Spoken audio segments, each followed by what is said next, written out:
Então, olá, gente. Continuando o nosso curso de técnico em Química, com a disciplina de Instrumentação Industrial, hoje nós trabalharemos a unidade 3, em que nós abordaremos o seguinte assunto: princípios básicos de controladores lógicos programáveis, que a gente vai nessa aula de hoje aprender a conhecer os conceitos fundamentais, a história, os tipos, a aplicabilidade, as vantagens e as desvantagens dos controladores lógicos programáveis, que também são conhecidos pela sigla CLPs. Esse é o nosso principal objetivo. Sobre o conceito, o que a gente pode conceituar dos controladores lógicos programáveis? São equipamentos eletrônicos utilizados em sistemas de automação flexível. São ferramentas de trabalho muito úteis e versáteis para aplicação em sistemas de acionamento e controle, e por isso são utilizados em grande escala no mercado industrial. Permitem desenvolver e alterar facilmente a lógica de acionamento de saídas em função das entradas. Desta forma, podemos associar diversos sinais de entrada para controlar diversos atuadores ligados aos pontos de saída. O que a gente pode enfatizar em relação dos controladores lógicos aplicado ao mercado atual? O mercado atual, a gente percebe que ele é o quê? Ele é muito rápido e flexível. Ele varia muito dependendo da época do ano, dependendo de alguns fatores que influenciam a questão da tecnologia, a questão da demanda, a procura de alguns produtos. Isso tudo vai influenciar a tecnologia principalmente. A gente observou que nos últimos 20 anos aproximadamente a tecnologia tem avançado rapidamente. O que ela não avançou há 1000 anos atrás, ela tem avançado em poucos anos, 20, 30 anos. E para isso o mercado ele tem que estar acompanhando, tem que estar se atualizando para poder acompanhar essa rapidez, acompanhar essa velocidade em que a tecnologia avança. Baseado nisso, a gente pode destacar o quê? A gente pode falar que as empresas estão se reorganizando para atender às necessidades atuais de aumento de produtividade, flexibilidade e redução de custos. Destas necessidades, surgiram as necessidades de os equipamentos se adequarem rapidamente às alterações de configurações necessárias para produzirem diversos modelos de produtos com pequenas alterações entre si. Aqui nessa parte, quando ele diz que a gente tem que ter um aumento de produtividade e flexibilidade e uma redução de custos, isso é bem viável. Na indústria só é interessante quando você tem uma grande produção, né, uma produtividade boa, alta, e você tem um custo pequeno. Você vai ter vai ter um gasto bem menor, onde essa flexibilidade aí você vai ter que ajustar. Você não pode especificar algo durante um tempo, sendo que ele pode, nesse decorrer do tempo, o mercado alterar algum produto, ter uma variável e você ficar fixo, preso naquele determinado item. Então tem que ter essa flexibilidade, você tem que trabalhar já imaginando que o mercado ele é variável e que pode acontecer alguma mudança. Nesse decorrer do tempo. E essa mudança justamente vem a acarretar nesse impacto na produção industrial. Então, essa produtividade, quando ela tem esse aumento, que a gente espera que tenha essa flexibilidade do mercado, onde ele vai ter que se adequar, se houver alguma alteração no decorrer desse percurso, ter essa flexibilidade para poder se adequar ao momento. Como eu falei, não pode ser uma coisa fixa, onde ele não vai ter uma alteração. E a gente já vem enfatizando, não compensa na indústria você ter um aumento de uma produção e ter um gasto elevado. Você tem que ter uma redução de gasto, tem que ter um gasto pequeno. Já falando dos controladores lógicos programáveis, relatando a automação. O que a gente pode destacar dessa automação? O que vem a ser? No início da industrialização, os processos industriais utilizavam o máximo da força de mão de obra. A produção era composta por etapas ou estágios, nos quais as pessoas desenvolviam sempre as mesmas funções, especializando-se em certa tarefa ou etapa da produção.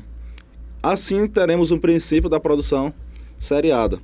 Ou seja, Nesse item aqui a gente pode destacar o quê? Quando a indústria começou a se organizar, começou a criar seus processos industriais, eles utilizavam o máximo da mão de obra. Ou seja, o ser humano em si, o homem, ele era muito... como é que se diz? Ele era muito exigido. Ele era muito exigido da sua capacidade, da sua força física, e isso gerava um grande desgaste, onde não tinha uma eficácia. Por quê?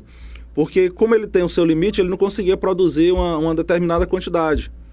Ele era fixo, ele não tinha uma escala grande, o que não era interessante para a indústria, né? Ele era levado ao seu ponto máximo, ao seu desgaste máximo, e não tinha aquele fornecimento de sua eficácia. Fornecia, mas não era igual ao que você vinha fazer automação na indústria, e você vinha fornecer uma produção bem maior e ter uma maior eficiência. Porque a gente sabe que a parte humana, ela pode ocorrer falhas, as pessoas, se for trabalhado da forma como disse aqui, cada etapa era feita em série, porque as pessoas que trabalhavam na indústria, o trabalhador, ele tinha que se especificar naquela função.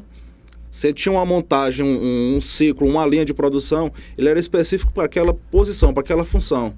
Se tirasse ele daquela posição e colocasse ele para fazer outra função, ele não saberia bem, porque ele já estava adequado, adaptado a fazer aquele único e exclusivo serviço. O que já varia com a automação. Na automação você já tem um processo que ele é contínuo, onde o homem em si ele vai entrar com a mão de obra mínima. A gente vai já ver isso mais na frente, que ele vai ter apenas a função de supervisionar os equipamentos. Onde a máquina em si, a parte robótica, que ela vai ser toda automatizada, ela vai ter essa função de fazer o trabalho mais pesado. É o que vem a gente a citar agora aqui nesse próximo item. Com o passar do tempo e a valorização do trabalhador, foi preciso fazer algumas alterações nas máquinas e equipamentos, de forma a resguardar a mão de obra de algumas funções inadequadas à estrutura física do homem. Foi o que a gente falou. O homem, por ser limitado, ele não poderia exercer funções que não abrangeria, que ele não daria conta.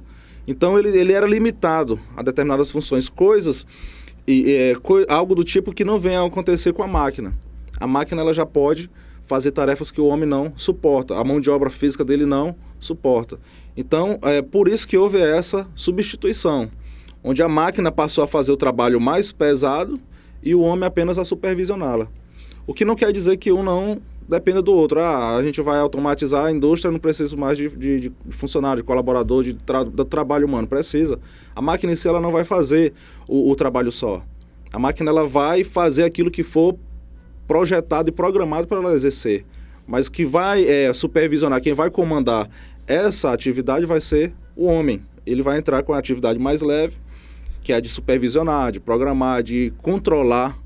Vai ser o encarregado por estar acompanhando a atividade, mas a máquina, a máquina em si vai ser a responsável pelo trabalho. Continuando nessa parte da automação, qual foi os itens que veio a surgir e a melhorar esse processo de automação? Com a finalidade de garantir o controle do sistema de produção, foram colocados sensores nas máquinas para monitorar e indicar as condições do processo. Esses sensores eles seriam responsáveis pelo quê? Eles seriam responsáveis por monitorar, seriam responsáveis por indicar as condições. Eles vão dizer onde apresenta falhas, onde apresenta erros, como é que está se dando o processo, de que forma, se está dentro do que foi estabelecido e se está trabalhando de uma forma eficiente. O controle só é garantido com o acionamento de atuadores, a partir do processamento das informações coletadas pelos sensores. Os atuadores eles vão processar informações que eles vão coletar pelos sensores, então é um integrado ao outro. O controle diz-se automático quando uma parte ou totalidade das funções do operador é realizada por um equipamento. Frequente, mas não necessariamente eletrônico. Então esse equipamento ele pode, na maioria das vezes, ser eletrônico, mas isso não quer dizer que para eu ter um controle, um processo automático, eu tenho que trabalhar apenas com equipamentos eletrônicos. Isso não é regra, né? Pode acontecer de ter exceções. No controle automático, por realimentação, o equipamento automático que age sobre o elemento do controle, ele baseia-se nas informações de medida da variável controlada. É estabelecida uma variável, onde essa variável ela vai ser controlada através de programas de computadores, que eles vão fornecer esse processo para realimentação. Como, por exemplo, o controle de temperatura de um refrigerador. O refrigerador a gente sabe, né? O comum que a gente possui, esse comum em casa. Como é que é feito esse programa por realimentação? Você estabelece uma temperatura, né? Você coloca lá no mínimo, no médio ou no máximo, dependendo. Alguns têm até um controle de temperatura específico por graus, por número, né? 4 graus Celsius, 2 graus Celsius. Você estabelece aquela temperatura, o refrigerador ele vai procurar manter um padrão, ele vai ter uma relação, né? Ele vai procurar trabalhar naquela variável que foi controlada, que foi especificada. Se tiver a 2 graus, quando a temperatura estiver acima de 2 graus Celsius, o compressor vai ser acionado, né, onde o gás vai circular no motor e vai procurar refrigerar para que essa temperatura baixe até 2. Chegou a 2 ou um pouco abaixo, ele é desligado, que foi o que a gente viu na unidade 2, aquela questão de on-off, né? Liga, desliga. Ele vai ser desligado e vai ficar mantendo a temperatura. A temperatura elevou novamente, saiu do padrão, o compressor entra, volta a fazer essa refrigeração e assim vai. Então é um controle automático por realimentação. É um exemplo que a gente pode seguir, que é um exemplo comum. Já o controle automático por programa, ele envolve a existência de um programa de ações que se cumpre com base no decurso do tempo, ou a partir das modificações eventuais em variáveis externas ao sistema. No primeiro caso, temos um programa temporal e no segundo, já temos um programa lógico. Essa questão do programa aqui a gente vai ver o que é que implica, a gente vai ver um pouquinho mais detalhado no slide mais à frente. Sobre os controladores lógicos, a gente vai fazer agora um pequeno histórico, que a gente pode relatar alguns pontos. Como é que surgiu, como que foi trabalhado e foi desenvolvido melhor esse controle lógico de programáveis, o CLP. O CLP nasceu dentro da General Motors em 1968 devido à grande dificuldade de mudar a lógica de controles dos painéis de comando a cada mudança na linha de montagem. Tais mudanças implicavam em altos gastos de tempo e dinheiro. Sob a liderança do engenheiro Richard Morley, foi preparada uma especificação que refletia as necessidades de muitos usuários de circuitos e relés, não só da indústria automobilística, como de toda a indústria manufatureira. Nascia assim um equipamento bastante versátil e de fácil utilização, que vem se aprimorando constantemente, diversificando cada vez mais os setores industriais e suas aplicações, o que justifica hoje um mercado mundial estimado em 4 bilhões de dólares anuais. Então, aqui a General Motors, como a gente sabe que é uma indústria automobilística, ela viu as dificuldades que ela tinha por produção, porque a gente percebeu que ela estava tendo uma produção que foi elevada, mas ela não tinha como atender essa demanda e teve que modificar uns processos, porque a partir dessa modificação ela teria que fazer aquilo que a gente mencionou nos slides anteriores. Teria que ter o aumento da produção e teria que ter uma redução no gasto. Ela não adiantaria, não seria interessante para ela aumentar essa produção e aumentar os gastos. Isso não é viável para nenhum tipo de indústria. E essas mudanças que eles queriam fazer iriam implicar em altos gastos de tempo e dinheiro, né? Então não compensaria, já que não só a indústria automobilística, como toda a indústria manufatureira, iria mexer também com a parte da mão de obra humana. Que aqui a gente pode relatar também na questão do histórico, é o que justamente favorece. Hoje as indústrias automobilísticas elas já trabalham com uma demanda alta, uma produção alta, diária, semanal, mensal, que é o que vem a implicar justamente no valor. Quando eu tenho essa produção em série, uma produção mais, vamos dizer assim, automatizada, onde não entre tanta mão de obra humana, vai tornar o produto de uma certa forma mais barato. Porque são produções em série, são equipamentos que são automóveis que são comuns, vamos dizer assim, são todos iguais, especificamente iguais. Há variações sim, mas são todos especificamente iguais. É o que vem a diferenciar, por exemplo, de um carro que a gente pode mensurar de luxo, uma Ferrari, um Lamborghini. São carros que, de uma certa forma, eles são feitos como? São feitos de uma forma artesanal. Ele requer mais tempo, é trabalhado manualmente, mais detalhado, o que vai implicar justamente no acréscimo, vai agregar o seu valor. Vai se tornar um automóvel bem mais caro por conta disso. Porque é um trabalho mais minucioso, não é aquele trabalho que é feito por máquina, é uma linha de montagem que ela é feita em série, ela tem uma sequência a ser seguida. Então, isso que vem a implicar um pouco também na questão do preço, da demanda, porque um carro, uma Ferrari não se produz dentro de um mês, dentro de uma semana. É um trabalho bem mais demorado, onde você vai ter detalhes, especificações muito mais cuidadosas e trabalhadas. Em relação aos controladores lógicos, a gente vai também destacar agora as principais vantagens. O que ele tem de vantagem? O que ele oferece de vantagem, no caso, para se aplicar principalmente à indústria, ao nosso dia a dia, para quem trabalha e quem tem a convivência de estar interagindo com os controladores lógicos programáveis. As vantagens são as seguintes: é um menor espaço, ocupa um menor espaço, menos consumo de energia elétrica, são reutilizáveis, são programáveis, maior confiabilidade, uma maior flexibilidade, maior rapidez na elaboração dos projetos e interface de comunicação com outros CLPs e computadores. Dessas vantagens aqui eu queria destacar principalmente 3, que são interligadas, são agregadas. Essa a característica das vantagens de dizer que são programáveis, que tem a maior confiabilidade e uma maior flexibilidade. A questão da programação, ela vai ser de forma detalhada, onde para cada item específico, aquele controlador, ele vai ser programado. Na verdade, o computador em si, né, ele não vai ter uma função de... o computador errou esse cálculo, o computador errou essa atividade, essa função que era para ser feita, porque ele vai ser programado. Então, o homem que vai fazer essa programação, são programas específicos, e a partir desse controle dessa programação que for feita, a máquina vai realizar a atividade. Então, baseado nessa programação, é que a gente pode dizer que tem uma maior confiabilidade, onde o erro, que a gente já viu nos slides anteriores, aquele erro relativo à precisão, exatidão, esse erro ele vai ser bem menor. Por quê? Porque é um programa, é algo específico.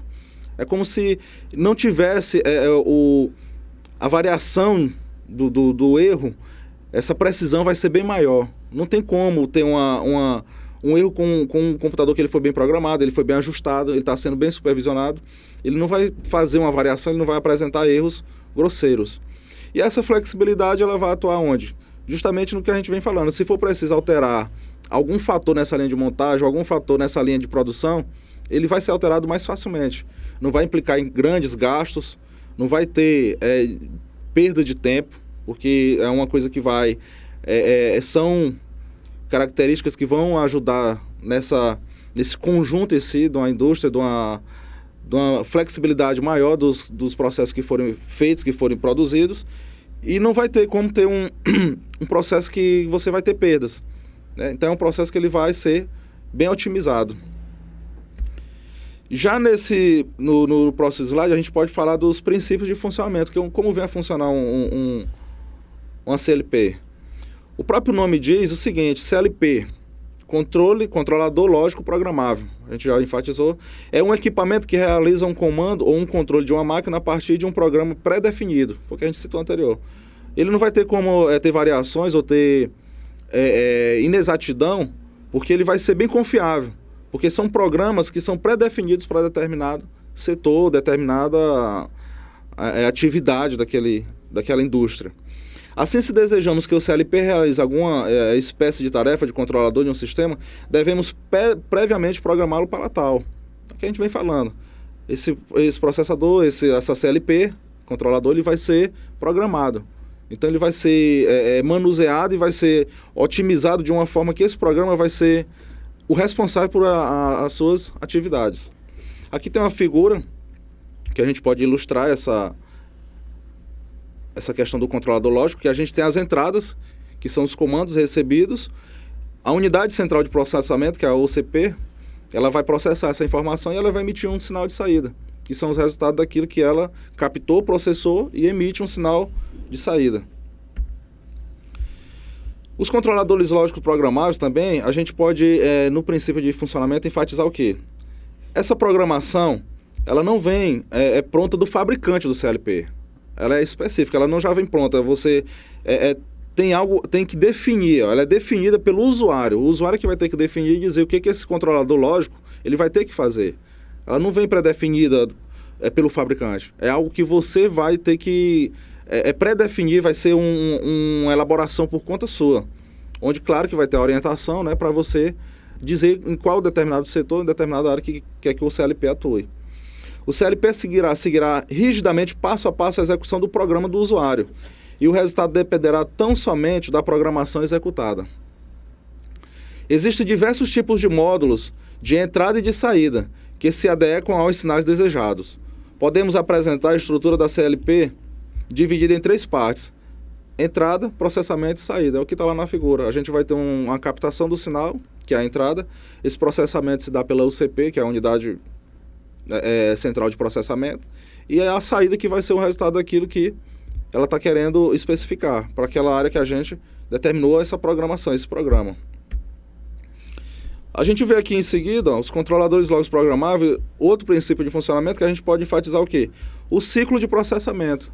Na figura aqui, a gente observando, a gente vê esse ciclo, onde eu tenho a inicialização, que ele vai fazer a leitura das entradas e a atualização das imagens. Essa leitura ela vai ser lida, ela vai ser processada por esse programa, e o programa vai me fornecer.